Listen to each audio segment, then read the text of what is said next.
अगला trigonometric function देखते हैं, cos inverse x. Cos inverse x. अच्छा, लास्ट वीडियो लेक्चर में हमने साइन इनवर्स एक्स फंक्शन के बारे में सीखा। ठीक है, तो साइन इनवर्स एक्स फंक्शन के बारे में जो भी पॉइंट्स हमने देखे थे, सेम लॉजिक से हम कॉस इनवर्स एक्स के बारे में भी वो सारी चीज़ें डिफाइन कर सकते हैं। ठीक है ना। तो सबसे पहला पॉइंट तो हमारे पास ये हो गया, पॉइंट नंबर 1, कि cos inverse x, cos inverse x inverse function होगा कॉस एक्स फंक्शन का। ठीक है, तो इसे लिख लेते हैं, cos inverse x is the inverse function of cos x. Inverse function of cos x, function of cos x under restricted domain, under restricted domain, restricted domain। ठीक है, पॉइंट नंबर 2। अच्छा, अब अगर हमें cos inverse x function define करना है तो हमें cos x फंक्शन की डोमेन को रेस्ट्रिक्ट करना है, जिससे होगा ये कि cos x function 1 1 and on 2 हो जाएगा। अब अगर cos x function 1 1 and on 2 हो गया तो हाँ, ये फंक्शन इन्वर्टिबल हो जाएगा। फिलहाल अगर हम cos x के बारे में बात करते हैं तो cos x फंक्शन की डोमेन तो ऑल रियल नंबर्स है और रेंज इसकी -1 to 1 गिवन है, तो फिलहाल तो ये फंक्शन इन्वर्टिबल नहीं है। तो अगर हमें cos x फंक्शन को इन्वर्टिबल बनाना है तो सबसे पहले तो cos x फंक्शन की डोमेन को रेस्ट्रिक्ट करना ही करना पड़ेगा। तो cos x फंक्शन की डोमेन को रेस्ट्रिक्ट कर देते हैं 0 से पाई में। ठीक है, 0 से पाई में, पाई से 2 पाई में। ठीक है, तो cos x की डोमेन को या तो हम 0 से पाई इस इंटरवल में रेस्ट्रिक्ट कर दें, या फिर हम पाई से 2 पाई में रेस्ट्रिक्ट कर दें, या फिर हम 2 पाई से 3 पाई में रेस्ट्रिक्ट कर दें।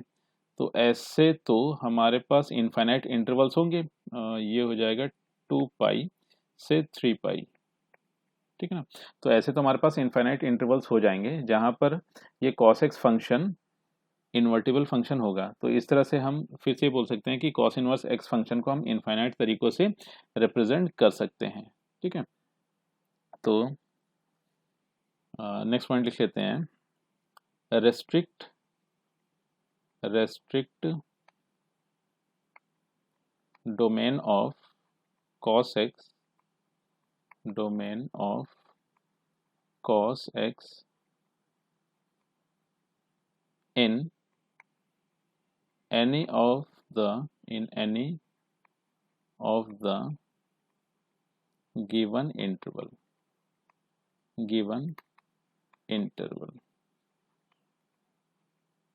to define its inverse, to define its inverse,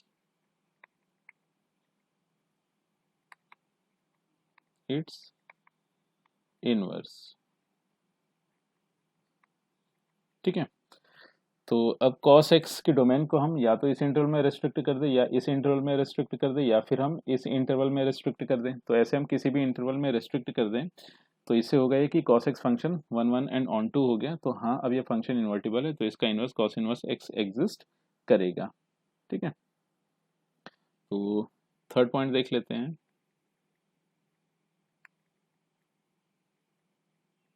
third point, तो सबसे पहला काम इसमें ये कर लेते हैं कि हम cos x फंक्शन का ग्राफ बना लेते हैं।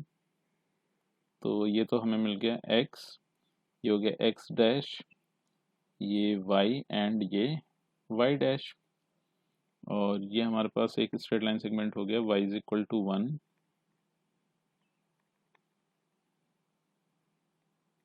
एंड ये हमारे पास लाइन सेगमेंट हो गया y इज इक्वल टू -1,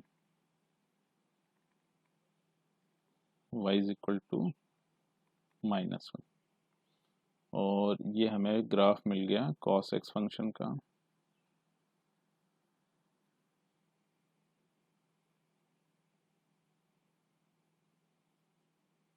ठीक है, तो ये तो था x इक्वल टू 0, ये था π/2, और यहाँ पर हमें मिल रहा है x इक्वल टू पाई।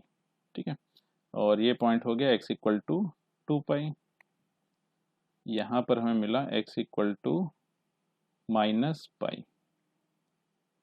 तो अब बात ये है कि cos x फंक्शन को अगर हम देखें तो ये तो मैंने वन ऑन टू फंक्शन है, मगर हमने किया ये कि cos x फंक्शन की केवल ये वाली ब्रांच उठाई। तो अब अगर हम cos x फंक्शन की इस ब्रांच के बारे में बात करें तो हाँ, इस इंटरवल में 0 से पाई, इस इंटरवल में cos x function 1 and onto हो गया। तो यानी कि इस ब्रांच के करस्पॉन्डिंग cos x फंक्शन का इनवर्स फंक्शन डिफाइन किया जा सकता है। तो अब अगर हम ऐसे देखें तो cos x एक फंक्शन था जिसकी डोमेन थी 0 से पाई एंड इस फंक्शन की रेंज थी -1 to 1। तो अब अगर हम इस फंक्शन को देखें तो हाँ, ये फंक्शन 1 एंड ऑन टू है, तो इस फंक्शन का इनवर्स फंक्शन एग्जिस्ट कर रहा होगा। तो इस फंक्शन का इनवर्स फंक्शन हम इस तरह से डिफाइन कर सकते हैं, cos inverse x is the inverse of function cos x। ये फर्स्ट पॉइंट कह देते हैं इसमें। ये डोमेन हो गई -1 to 1 एंड फंक्शन की रेंज हो गई 0 to पाई। ठीक है, तो हमने इस ब्रांच के बेसिस पर cos inverse x function define कर लिया। अच्छा, अब अगर हम इस ब्रांच में देखें तो यहाँ पर भी अगर हम पाई से 2 पाई इस इंटरवल की बात करते हैं तो यहाँ पर भी cos x 1 and onto हो रहा है। तो अब इस ब्रांच के करस्पॉन्डिंग भी हम इनवर्स फंक्शन डिफाइन कर सकते हैं। तो सेकंड पॉइंट तो हमने ये नोट कर लिया कि cos x एक फंक्शन है जिसकी डोमेन हमने रेस्ट्रिक्ट कर दी है पाई से 2 पाई में। ठीक है ना, ये पाई रहेगा पाई से 2 पाई में, और फंक्शन की रेंज हो गई -1 to 1। तो इसके corresponding inverse function cos inverse x define होगा। cos इनवर्स x जिसकी डोमेन हो गई -1 to 1 एंड इस फंक्शन की रेंज हो गई पाई से 2 पाई। ये पाई है, पाई से 2 पाई, ये हो गया पाई।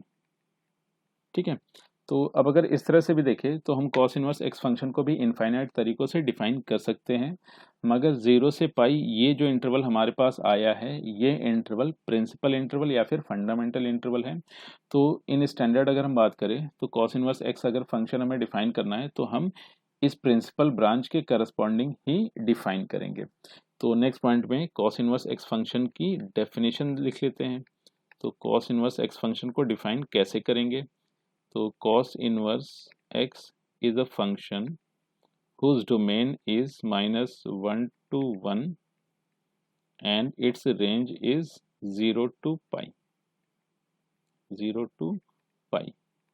तो ये तो cos इनवर्स x फंक्शन की डेफिनेशन हो गई।